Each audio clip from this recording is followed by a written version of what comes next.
से इसको भ्रम में डालने वाली बातें कर रहे हैं और ये किसी भी तरह से गैर कानूनी नहीं है?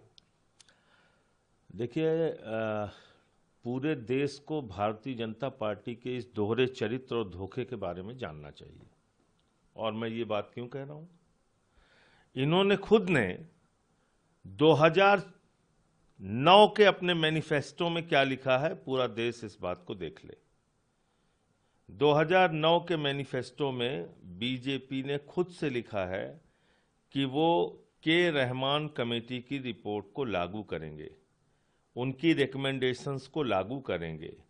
2013 में जब बिल आया था, रहमान कमेटी के रिकमेंडेशन के बाद जब बिल आया था, तो उस बिल को भी, ये देखिए आप, वक्फ प्रॉपर्टीज के ऊपर 2009 का मैनिफेस्टो है बीजेपी का, जिसमें ये रहमान कमेटी के रिकमेंडेशंस को लागू करने की बात कह रहे हैं। ये इनका दोहरा चरित्र नहीं है। और उसी रहमान कमेटी के रिपोर्ट के आधार पे अमेंडमेंट आया पार्लियामेंट में।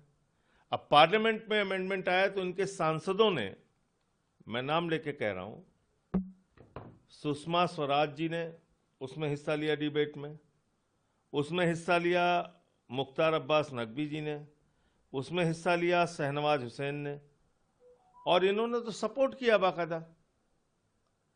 2013 के बिल को, अमेंडमेंट्स को, संशोधन को सपोर्ट किया बीजेपी ने। अब इसके आगे आ जाइए, उस अमेंडमेंट्स के आधार पर जो सुझाव दिए गए थे उसमें यह कहा गया था कि जो वक्फ की प्रॉपर्टीज हैं उसको ऑनलाइन करना है। इन्होंने 13 के बाद 14 में इनकी सरकार बन गई। राज्यों में भी ज्यादातर इनकी ही सरकारें थी, केंद्र में इनकी सरकार है पिछले 11 साल से। सारे डाटा इकट्ठा करके, सारे रिकॉर्ड इकट्ठा करके इन्होंने ऑनलाइन किया और सुप्रीम कोर्ट में एफिडेविट दिया है, शपथ पत्र दिया है, वो भी आपको पढ़ के सुना दे रहा हूं। पूरे देश को पता चलना चाहिए कि क्या दोहरा चरित्र है बीजेपी का। इन्होंने सुप्रीम कोर्ट में एफिडेविट दिया है कि 99% वक्फ की संपत्तियां ऑनलाइन हो चुकी हैं, रजिस्टर्ड हो चुकी हैं, यानी कि उनके कागजात हमको मिल चुके हैं। ये तो आपने कोर्ट में एफिडेविट दिया है। ये देखिए, इसका पैरा 5 पढ़िए, मैं पढ़ दे रहा हूं क्या लिखा हुआ है इसमें। इसमें लिखा हुआ है that as regards digitisation of waqf properties the answering respondent, last में इन्होंने जो लिखा है वो मैं खाली पढ़ देता हूं, बहुत लंबा है। Digitization was achieved at the end of campaign period on 15/10/2019. 3,30,141, 98.99% records stood digitized. Mapping of all immovable waqf properties on a war footing label has also been taken up with the state Waqf board, state governments. तो ये तो साफ साफ ये लिख रहे हैं कि 90, और सुप्रीम कोर्ट का एफिडेविट है, गवर्नमेंट ऑफ इंडिया का, मोदी जी का 2020 में, और ये कह रहे हैं कि इन्होंने अभियान चला के देश भर में जितनी वक्फ की प्रॉपर्टीज थी उसके सारे कागजात वगैरह चेक करके, सर्वे करके, जो भी रिपोर्ट इनके पास आई उसको ये ऑनलाइन कर चुके हैं। तो ये बिल किस लिए ला रहे हो?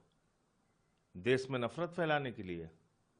लोगों का ध्यान बेरोजगारी से, अशिक्षा से, महंगाई से, डॉलर की मजबूती और रुपए की गिरती कीमत से हटाने के लिए, एमएसपी की गारंटी के मुद्दे से हटाने के लिए किस लिए ला रहे हैं आप ये कानून? आपने तो खुद 2009 के मैनिफेस्टो में कहा कि आप रहमान कमेटी की रिपोर्ट लागू करेंगे। आपने खुद ने 2013 में इस बिल का समर्थन किया है, अमेंडमेंट्स का, जो रहमान कमेटी की रिपोर्ट के आधार पे संशोधन लाए गए थे पार्लियामेंट में। खुद ने, बीजेपी ने सपोर्ट किया है। फिर 10 साल तक आपकी सरकारें रहीं, राज्यों में आपकी सरकार 11 साल से है। आपने आपकी राज्य सरकारों की रिपोर्ट के आधार पे आपने सब उसको वामसी पोर्टल पे ऑनलाइन किया, आपने सुप्रीम कोर्ट में एफिडेविट दिया, तो ये कानून क्यों ला रहे हो भाई? किरण जी